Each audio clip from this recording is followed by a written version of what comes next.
Hi guys, कैसे हैं आप लोग। आई होप कि अच्छे होंगे। तो आज है railway group D exam preparation का 26वां दिन। तो मैं आज बात करने वाला हूं ये 4 टॉपिक पे, बहुत ही ज़्यादा इम्पोर्टेंट है हर स्टूडेंट के लिए। पहला जो है टॉपिक वो है टाइम मैनेजमेंट, दूसरा टॉपिक है सब्जेक्ट, तीसरा टॉपिक है मॉक टेस्ट और चौथा टॉपिक है पॉजिटिव थिंकिंग। ये बहुत ज़्यादा ज़रूरी है। तो पहला बात करने से पहले मैं आपको बता दूं, आज हम बात करेंगे अपने रेलवे ग्रुप डी एग्ज़ाम के बारे में, कैसे क्या तैयारी करना चाहिए। तो आपको मालूम होगा कि रेलवे ग्रुप डी का एक महत्वपूर्ण नौकरी है जो कि लाखों युवा के लिए अवसर प्रदान करता है, जो कि बहुत स्टूडेंट इस नौकरी को लेने के लिए इच्छुक है। तो इस परीक्षा में सफलता प्राप्त करने के लिए आपको मालूम है कि सही दिशा और कठिन मेहनत की आवश्यकता पड़ेगी आपको। तो जानते हैं इन कुछ महत्वपूर्ण योजना को जो हमने कहा है, अभी आपको बताऊंगा कि इसके मदद से आप तैयारी को कैसे कर सकते हैं। तो पहला जो बात है वो है समय, टाइम मैनेजमेंट। टाइम मैनेजमेंट कैसे करना होगा, तो समय का सही प्रयोग करना या समय का सही से मैनेज करना आपको बहुत अच्छे से आ जाएगा आज के बाद से। अगर आप नहीं करते हैं तो इसका ध्यान से वीडियो को सुनना, लास्ट तक सुनना। मैं लास्ट में इंपॉर्टेंट बात बताने वाला हूं।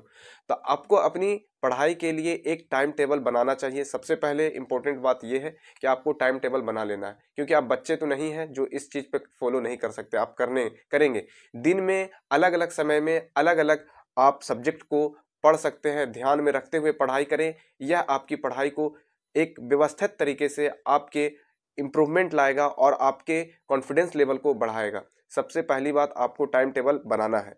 दूसरी बात सब्जेक्ट का, आपको सबसे पहले रेलवे ग्रुप डी परीक्षा के लिए आपका सब्जेक्ट क्या है, उस सब्जेक्ट को आपको चुनना है। जो सब्जेक्ट आप नहीं जानते उसका आप गूगल पर सर्च कर लेंगे, कहीं भी सर्च करके आप पहले उसका निकाल लेंगे कौन कौन सा सब्जेक्ट पूछा जाता है। वर्बली सब जानता है कि जनरल जीके, जनरल जीएस और आपको मैथ, उसके बाद रीजनिंग पूछा जाता है। तो ये सब इससे संबंधित है, मैं भी आपको बता रहा हूँ और आप भी सर्च कर लेना मेरे भाई।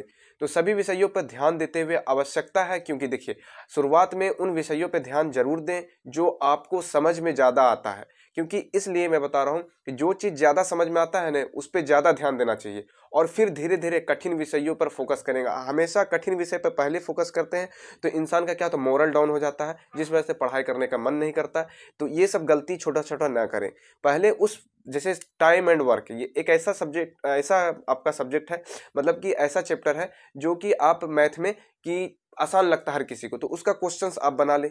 उसके बाद धीरे धीरे अप्रोच करें भारी चैप्टर की ओर, तो ज़्यादा अच्छा रहेगा। जैसे आप देख पा रहे होंगे रीजनिंग में कोडिंग डिकोडिंग आसान लगता है, सेलुलॉजी पे जाए और आप बहुत सारे ऐसे चैप्टर्स हैं जो आप धीरे धीरे उस पर अप्रोच कर सकते हैं। पहले छोटा से बड़ा पे जाए, बड़ा से छोटे पे आएंगे तो दिक्कत होगा।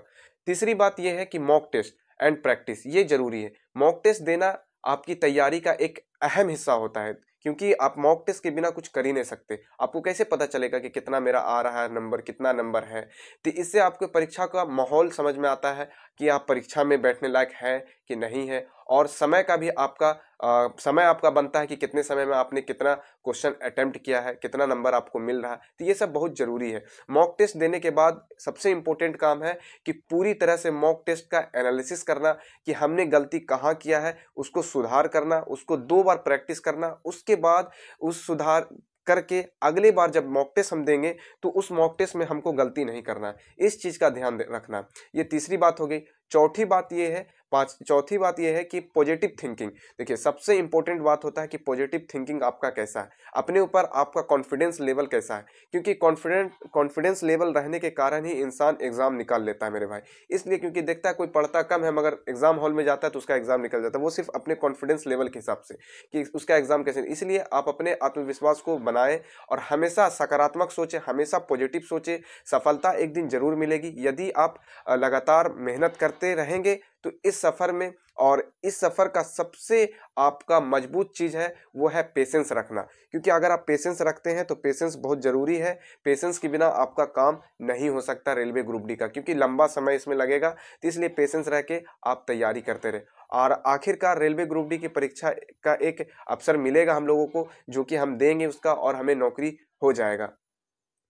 आप अगर सही तरीके से तैयारी करेंगे तो आपका एग्ज़ाम जरूर सफलतापूर्वक पूरा होगा और रेलवे ग्रुप डी में आप जॉब जरूर लेंगे। तो आज के लिए इतना ही रखते हैं, मिलते हैं अगले दिन नेक्स्ट ब्लॉग में। जय हिंद।